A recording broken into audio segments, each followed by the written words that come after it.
পৃথিবীতে 56টা Islamic country, ইহুদিদের খ্রিস্টানদের অনেক দেশ, এমনকি বুদ্ধিস্টদের অনেক দেশ। আপনার কোন দেশ আছে? দ্বিতীয় দেশ আছে? বাবা বাগেশ্বর ধামের বক্তব্য শোনেন তো ধীরেন্দ্র শাস্ত্রী, শোনেন ইউটিউবে, শোনেন তো। যদি শুনে থাকেন, গ্রামে গ্রামে ধর্ম রক্ষার কমিটি তৈরি করুন।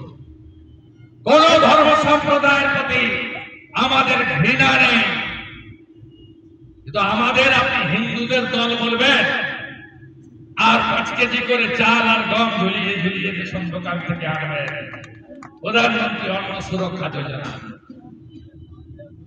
এই জিনিস বেশি দিন চলতে পারে না, চলতে পারে না।